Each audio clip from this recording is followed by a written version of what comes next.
You ever wake up expecting a peaceful morning, only to find your world flipped upside down? That's exactly what happened to me. I'm not talking about a bad cup of coffee or a flat tire. I'm talking about walking down to my favorite fishing spot, my sanctuary, the place I've gone every sunrise for years, only to find the water shimmering with unnatural blue streaks, the air thick with the stench of chemicals, and dozens of fish floating lifeless on the surface. It was like stepping into a nightmare, and I knew instantly this wasn't an accident. Someone had poisoned the lake. My name's Tyler Grant. I've been a fishing guide and freshwater conservationist for most of my adult life. I know these waters better than anyone. For 3 years, I've fished this lake, always following the rules, always cleaning up after myself, always respecting the ecosystem. The HOA never had a problem with me, at least not until recently. But as I stood there, staring at the devastation, I felt a cold wave of dread. This wasn't just about fish. This was about control. The first thing that hit me was the smell. Sharp, acrid, like someone had dumped a barrel of industrial cleaner into the water. Then I saw the fish. Bass, bluegill, even a few old catfish, all belly up, their scales catching the morning light in a way that made my stomach turn. The water itself looked sick, swirling with blue streaks that didn't belong. I'd seen fish kills before, but never like this. This was targeted, deliberate. I tried to wrap my head around it. Who would do something like this, and why? My mind raced through the possibilities, but one thing was clear. Whoever did this knew exactly what they were doing. The chemical concentration was heaviest near the eastern shore, right where the main drainage pipe runs. Someone had access, someone with knowledge, and someone with a motive. That's when I noticed the envelope taped to my front door. Official HOA letterhead, bold as brass. A violation notice, accusing me of causing environmental damage and demanding $200 in fines. I read it twice, then a third time. How could fishing cause this kind of destruction? I'm the guy who throws back everything under size, who picks up trash left by others. The accusation was absurd, but what really made my blood run cold was the date on the notice. It was issued the day before the fish kill even happened. That's when I realized this wasn't just about fishing. This was a setup. Someone wanted me gone, and they were willing to poison the lake to make it happen. But what they didn't realize was that the same water they'd contaminated was the source for the entire neighborhood's drinking supply. I stood there, violation notice in hand, heart pounding as the pieces started to fall into place. The HOA had always been strict, but this was something else. This was personal. I remembered the last board meeting, the way Gloria, the HOA president, had eyed me when I mentioned the lake's health. She'd always been obsessed with improving property values, but I never thought she'd go this far. As I stared at the poisoned water, her words echoed in my mind. Some changes are coming, Tyler. Big changes. I'd brushed it off as typical HOA bluster. Now I wasn't so sure I needed answers. I grabbed my phone and called Paul, my neighbor, and the only person I trusted on the board. He picked up on the first ring, his voice tense. "You saw it, didn't you?" he asked. "I did. And I think Gloria's behind it," I replied, keeping my voice low. Paul hesitated, then told me to meet him at City Hall that afternoon. "There's something you need to see," he said and hung up. The hours crawled by. I couldn't shake the image of those dead fish, the blue-stained water, the violation notice dated before the disaster. I walked the shoreline, looking for clues. That's when I noticed the fresh tire tracks near the maintenance gate, and a patch of disturbed soil by the drainage pipe. Someone had been here recently, and they hadn't bothered to cover their tracks.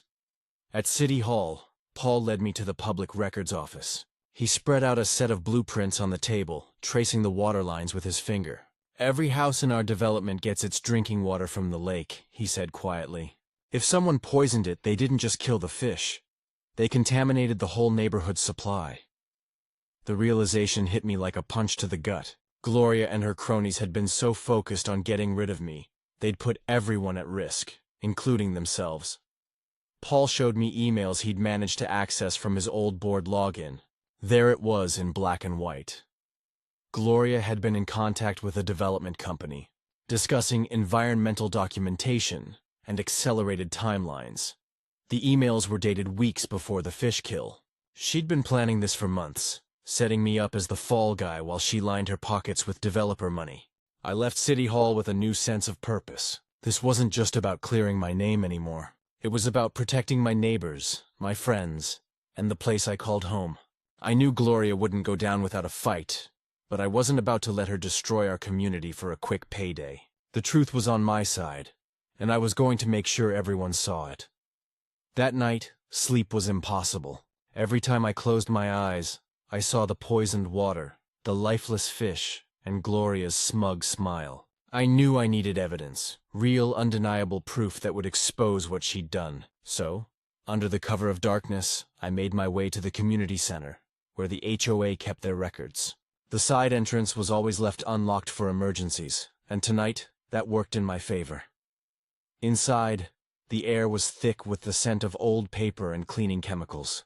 I crept down the hallway, heart pounding, until I reached the HOA office. Gloria's desk was a mess of folders and loose papers. I rifled through them, searching for anything that could tie her to the poisoning. That's when I found it. A stack of development permits, environmental impact studies, and a series of emails between Gloria and the developers. The language was clear. She'd been paid to provide evidence of contamination to fast-track a luxury resort project. The fish kill wasn't an accident. It was a calculated move to justify draining and developing the lake. I snapped photos of everything with my phone, hands shaking. Just as I finished, I heard footsteps echoing in the hallway. My heart leapt into my throat. I barely had time to slip out the emergency exit before a security guard rounded the corner. Outside, I gulped in the cool night air, adrenaline surging. I had what I needed, but I knew Gloria would retaliate. The next morning, my fears were confirmed. A sheriff's deputy was waiting at my door, serving me with a restraining order and a lawsuit for harassment and illegal surveillance. Gloria was trying to paint me as the villain, hoping to bury me in legal trouble before I could reveal the truth. Worse, word was spreading through the neighborhood. People who used to wave now looked away. Parents hurried their kids inside when I walked by. The isolation stung, but I refused to back down. Paul called, his voice urgent. We need to act fast. Gloria's accelerating her plans. The developers are pushing for permits, and she's got half the board in her pocket. We decided to organize a public water testing event at the lake, inviting every resident and bringing in an independent environmental expert, my friend Jake, who'd worked with the EPA. If we could prove the contamination was deliberate and industrial, not the result of fishing, we could turn the tide. The day of the event, tension crackled in the air. Families gathered, some supportive, others suspicious. Gloria arrived in a crisp suit, flanked by her own consultants, trying to control the narrative. But as Jake's team set up their equipment, the truth began to surface, literally and figuratively. The first test results showed copper sulfate levels 15 times higher than safe drinking standards. Jake explained, loud enough for everyone to hear, that this was no accident. Someone with access to industrial chemicals had poisoned the lake. The crowd's mood shifted in an instant. Parents pulled their children close, faces pale with fear and anger. Gloria tried to regain control, insisting her consultants had found no cause for alarm. But the evidence was overwhelming. Jake's analysis was clear, scientific, and impossible to spin. The contamination was deliberate, and the chemical signature matched industrial-grade copper sulfate, something only a licensed company or someone with inside access could obtain. The whispers grew louder as Paul stepped forward, holding up the printed emails I'd uncovered. Our HOA president took money from developers to poison our water and frame an innocent neighbor, he announced, his voice steady and resolute. Gloria's mask slipped. She lashed out, accusing me of tampering with the samples, but the crowd wasn't buying it anymore. A local paralegal, who'd been quietly recording everything, spoke up. Taking developer money while serving as HOA president is fraud.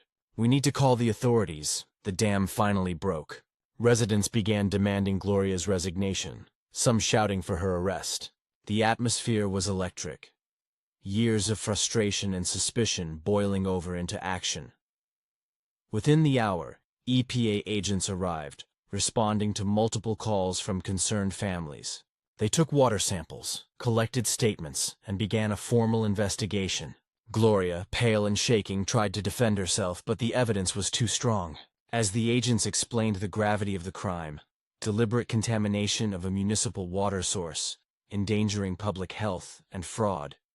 Gloria's supporters melted away. She was left standing alone, the weight of her actions finally crashing down. In the days that followed, the neighborhood transformed. Gloria was removed from her position, facing criminal charges and a civil lawsuit from the residents she'd betrayed. Paul was elected interim president, immediately implementing new bylaws for transparency and environmental protection. The lake, once a symbol of division, became a rallying point for the community. Restoration crews began the long process of cleaning the water, and regular testing was put in place to ensure nothing like this could ever happen again. As for me, I stood by the water's edge, casting my line into the slowly healing lake. The scars would take time to fade, but justice had been served. The truth had come to light, and the community was stronger for it. They tried to poison my lake to get rid of me, but in the end, they only poisoned themselves. Sometimes the fight for what's right is lonely and brutal, but when the truth finally surfaces, it's unstoppable. If you've ever faced injustice, remember, don't back down. The truth always finds a way. Drop your thoughts in the comments, hit like if you believe in standing up for your community, and subscribe for more real stories. Thanks for watching.